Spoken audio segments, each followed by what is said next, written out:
старика даем им зайти, потом прочистит.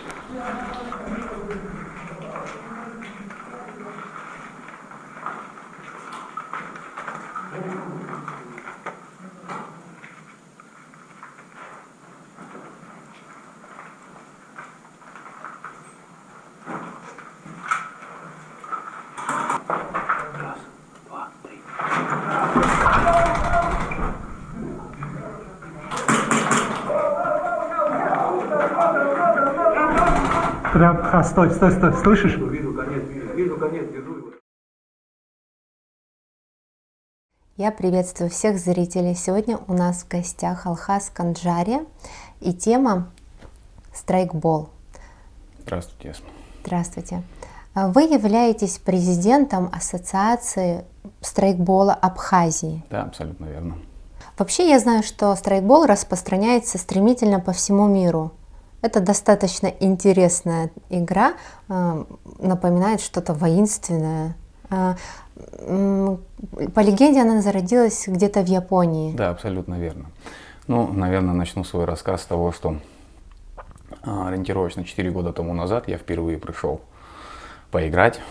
Вот. Ну и, соответственно, меня затянуло.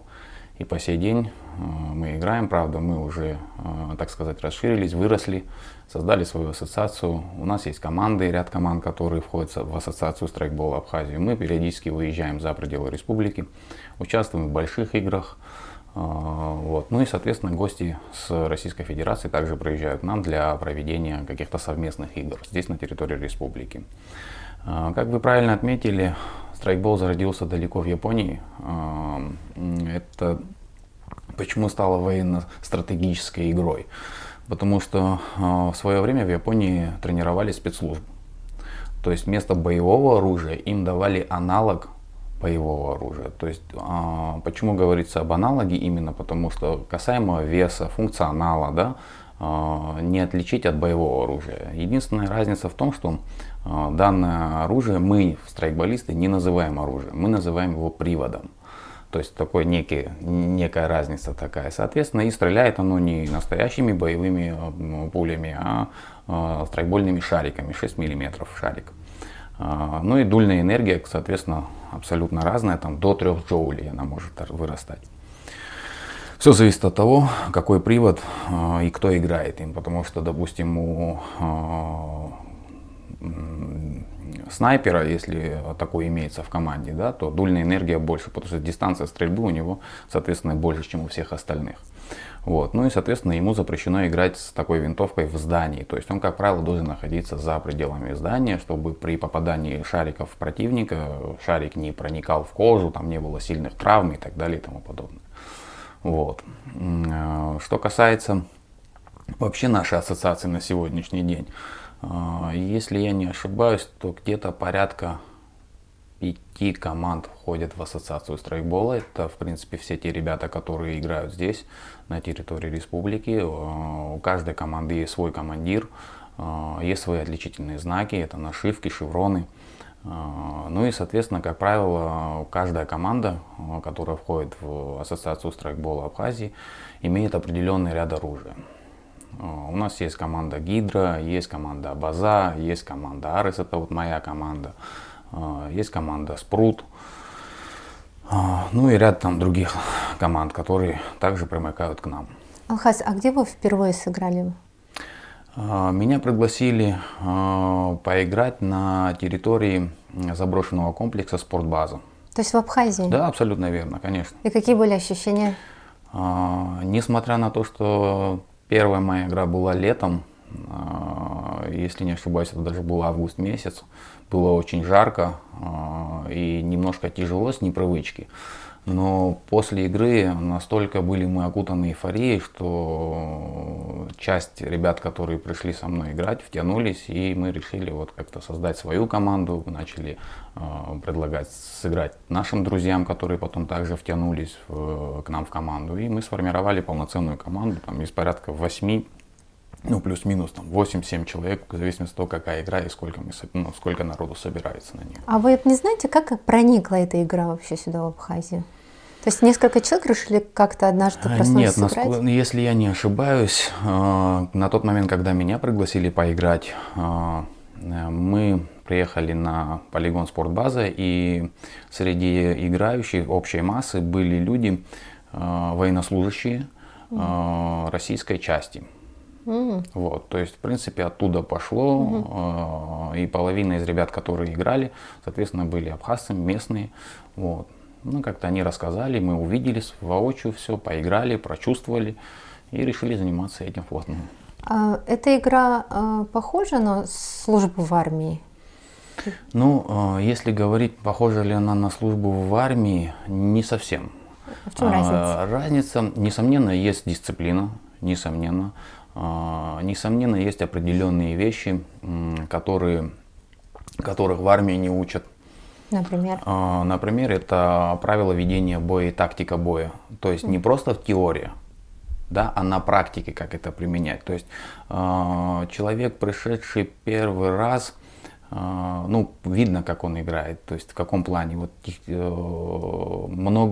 много тех вещей, которые потом уже он не допускает, допустим, там при стрельбе из-за здания, там, как правильно встать, как правильно выглянуть, как сделать первым выстрел, там, и так далее, и так далее. То есть очень много тонкостей, которые приходят с опытом. То есть это своего рода тренировка? Абсолютно верно. Военная тренировка? Да, абсолютно верно.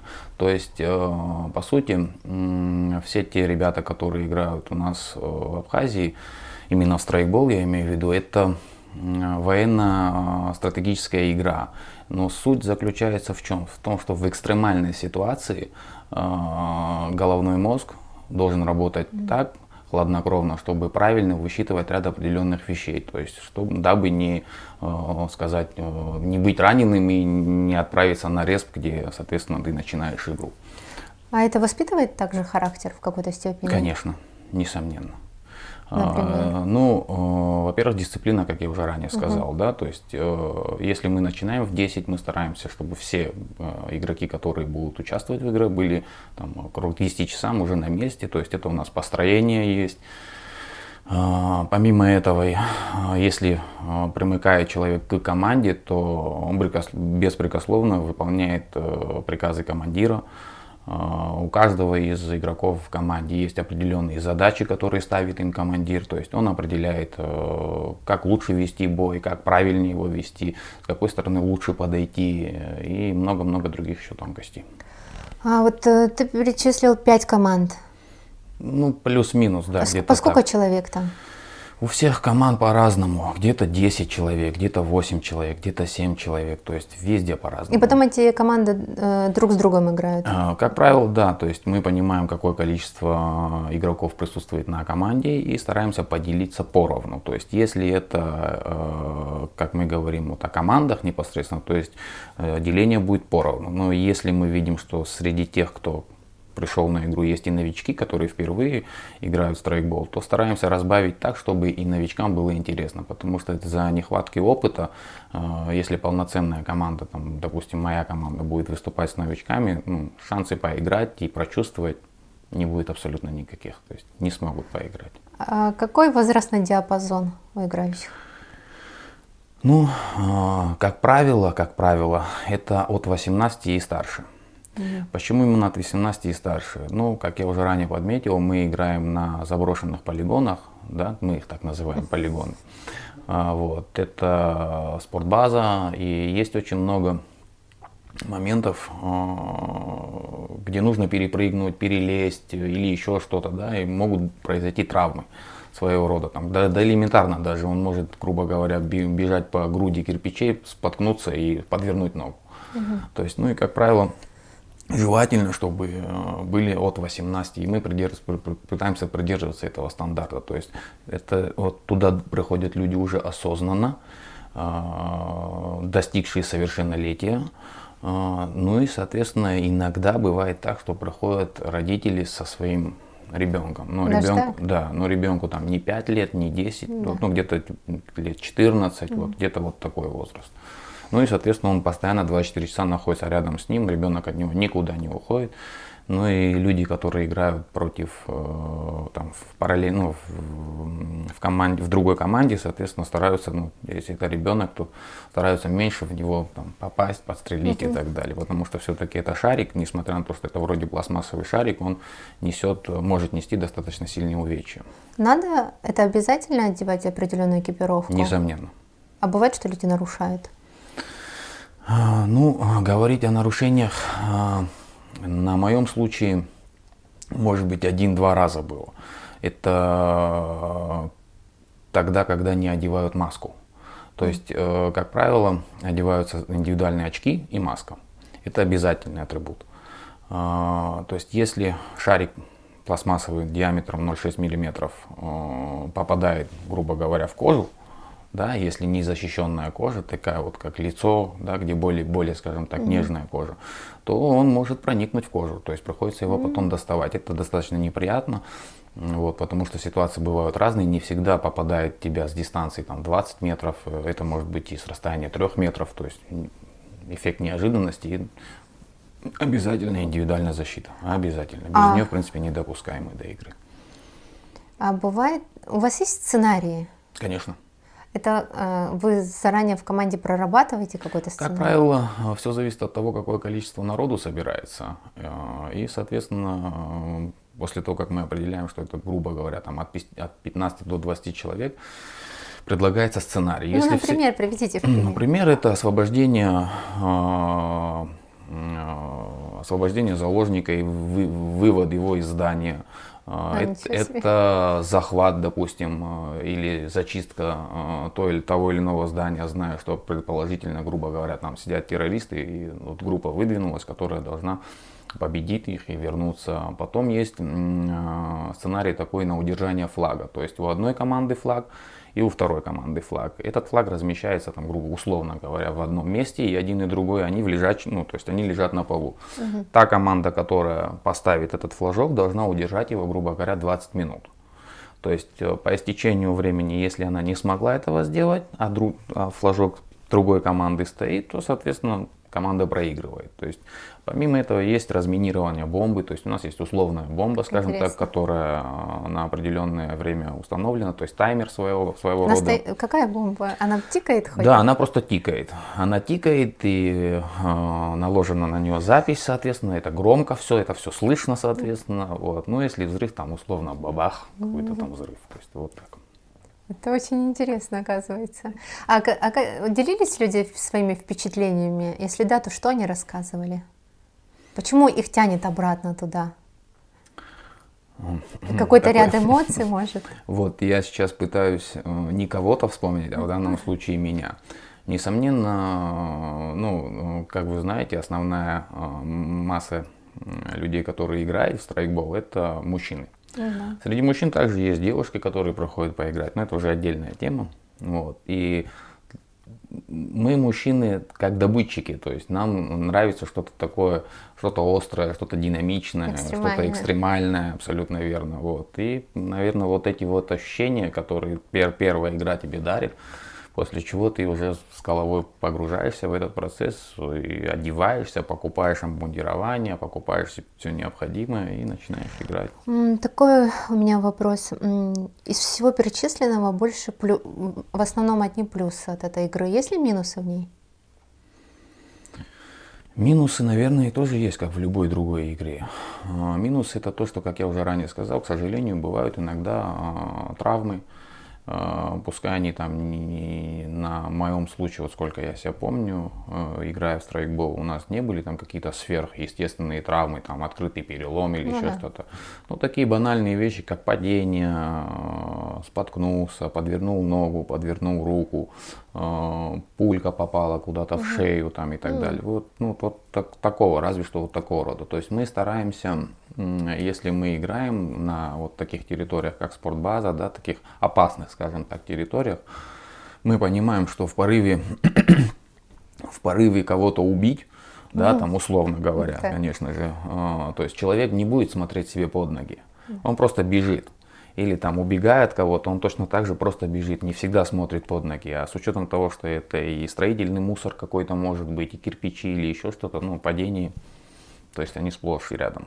Поэтому Но как-то- эта игра не развивает агрессию, как компьютерные игры, допустим. Нет, ну что вы, такого нет, конечно. Наоборот, после игры, во-первых, надо сказать следующее, то что в каждой команде, каждая команда, она экипирована. То есть что подразумевается под экипировкой? Это военная форма, у каждой команды она своя.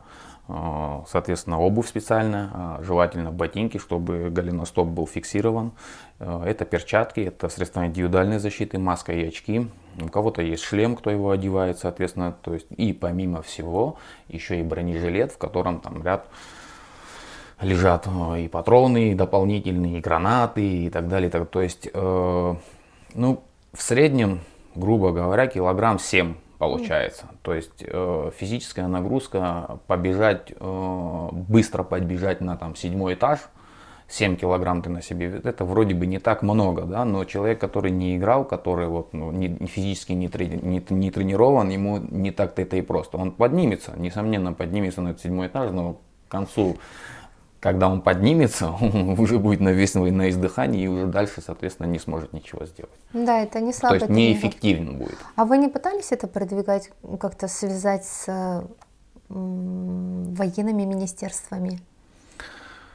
Ой, если я не ошибаюсь, пару раз у нас было предложение поиграть с нами, но почему-то было отказано. Я подразумеваю так, что отчасти силовые структуры опасаются следующего, того, что люди, которые работают именно в силовых структурах, они нацелены немножко на другое. То есть, ведь в настоящем бою ты фактически не видишь противника.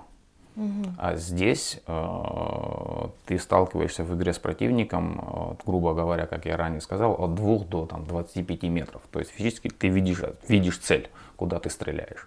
И вот силовые структуры говорят, ходит такое мнение, бытует точнее мнение о том, что они стараются в такую игру не играть. Почему? Потому что, не дай бог, если потом приходится выполнять какую-то поставленную задачу в реале, да, то есть они начинают рисковать своей жизнью.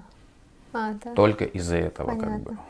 А нельзя такую игру включить в армию, в армейские учения? Ну, такой сложный немножко вопрос. Надо его будет прорабатывать, обговаривать. Наверное, и можно будет. Хотя в армии, как вы знаете, тоже есть такая же дисциплина. Помимо этого еще и есть, соответственно, марш-броски определенные. Тренировки другие. Да, то есть тренировки. То есть, в принципе, все это очень схоже. Да, вопрос в другом, в том, что если в армии забирают солдат на стрельбище, они сугубо стреляют по цели, отстреляли там и вернулись обратно.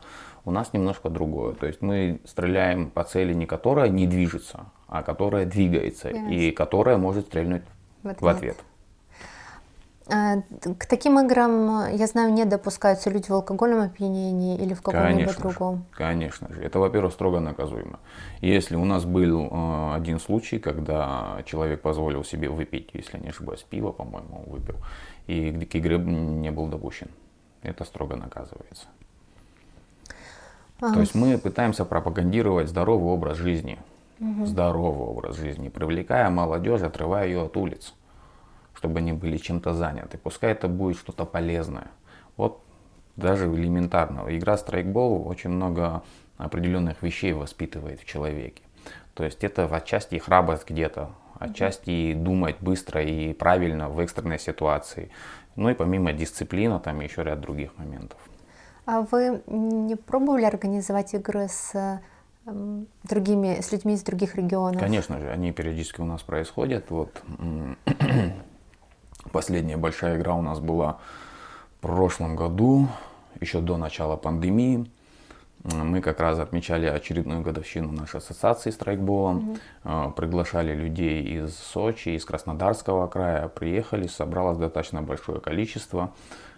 Если не ошибаюсь, порядка 60 человек. То есть это полевые условия, палатки, и все в полевых условиях. Кухня полевая, то есть все это мы... А сколько длились игры по времени? Как правило, длятся они сутки, двое.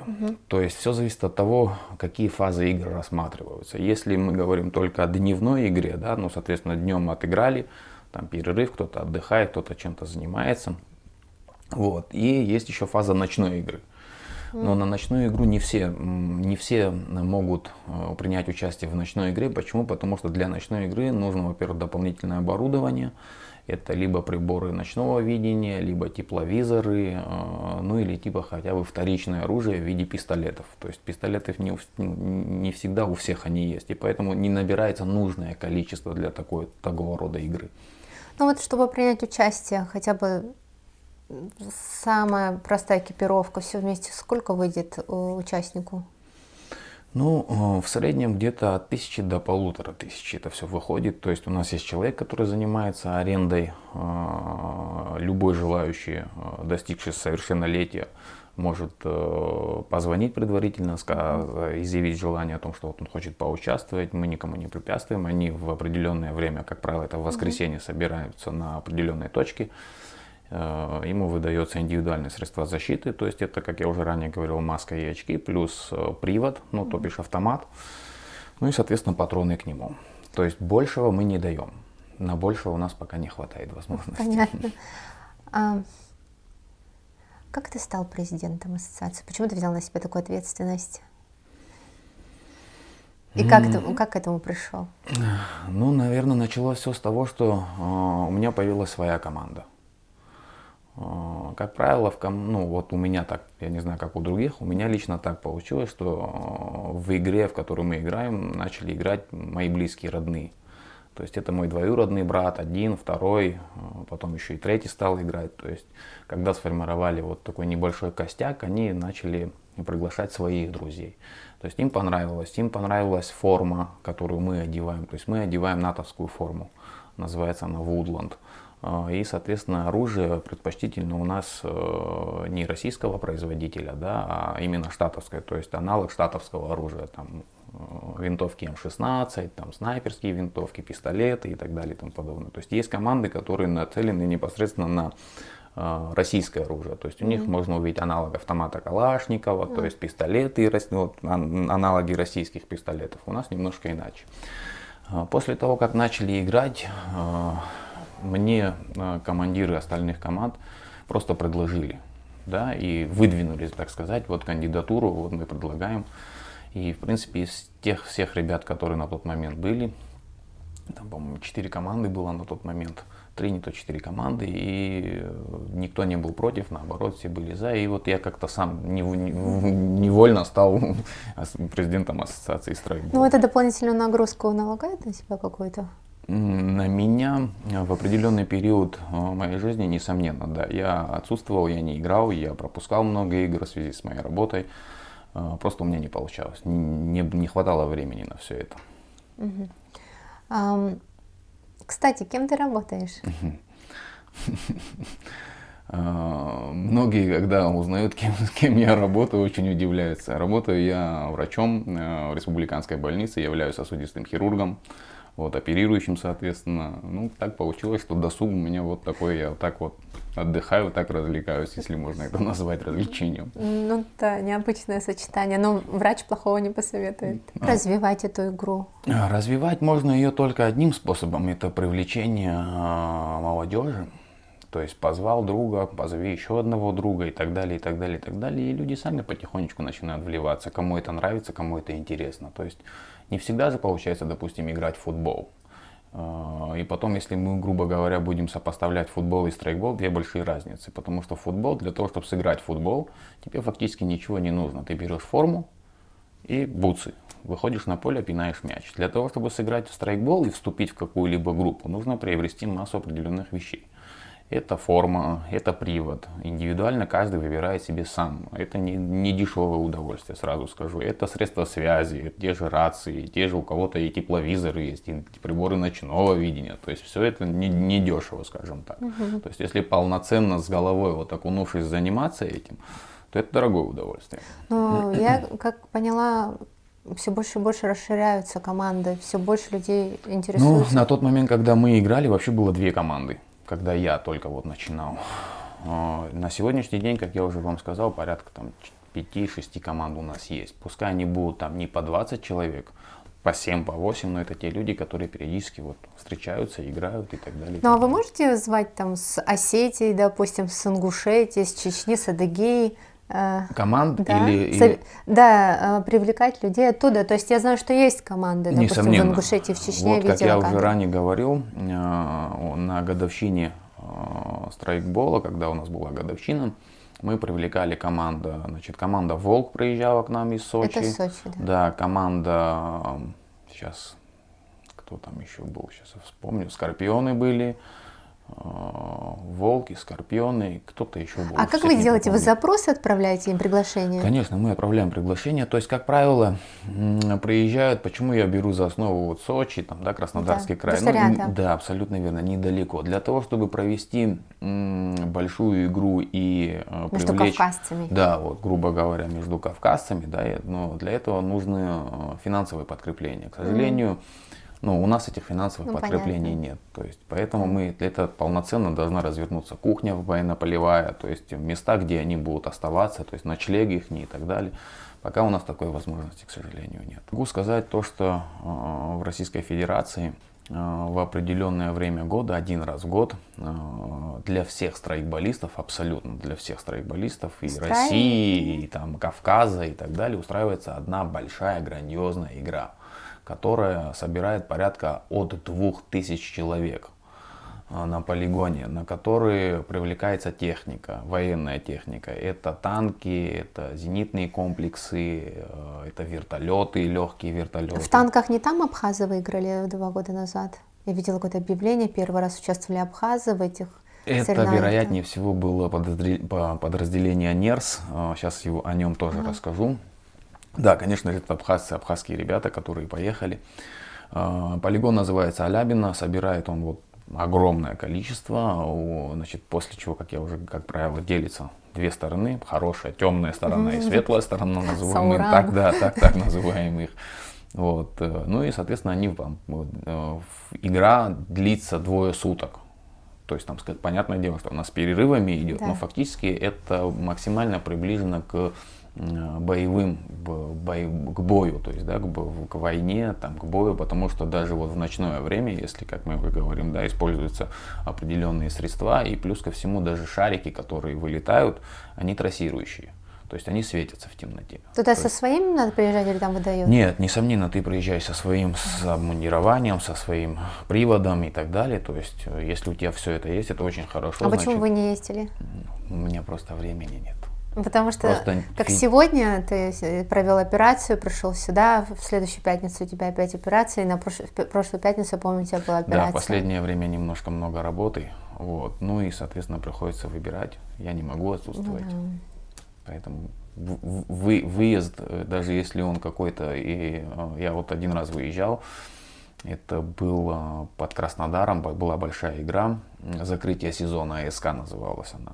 Есть открытие сезона, есть закрытие сезона, то есть вот мы на нее ездили, поиграли, хорошо поиграли, и, соответственно, вот недалеко могу уехать, там день-два максимум, на большее, к сожалению, пока не получается.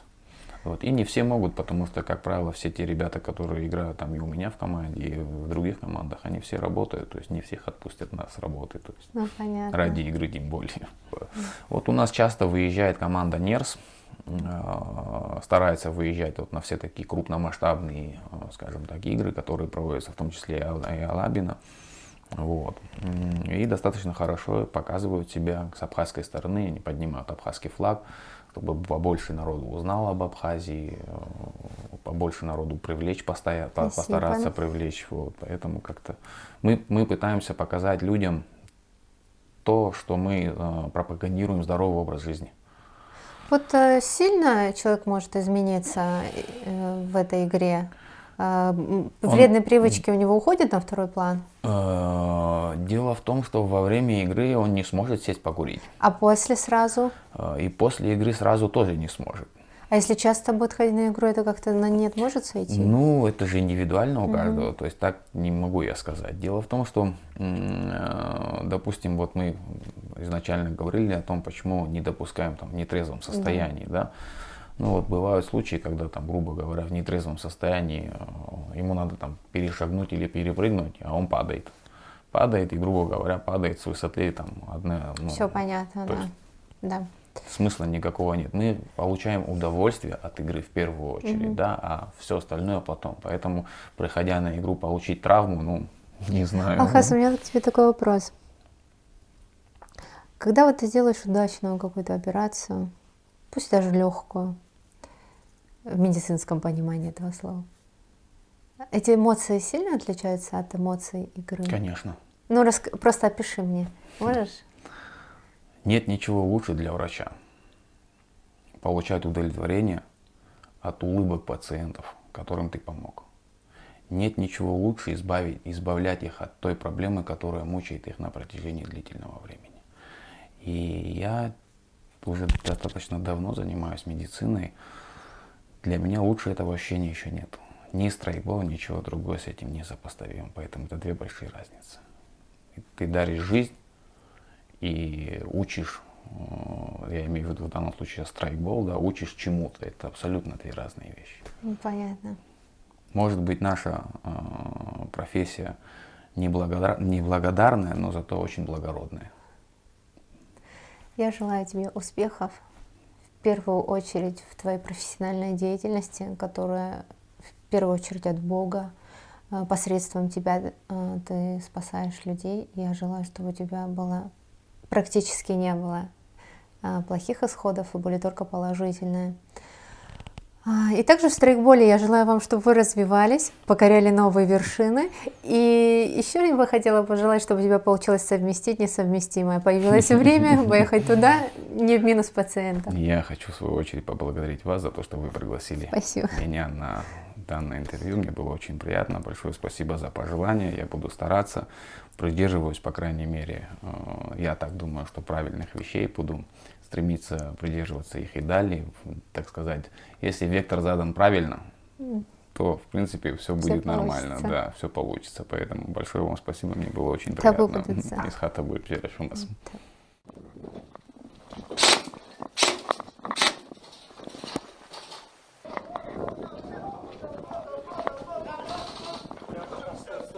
Вижу конец, вижу конец, держу его, давай.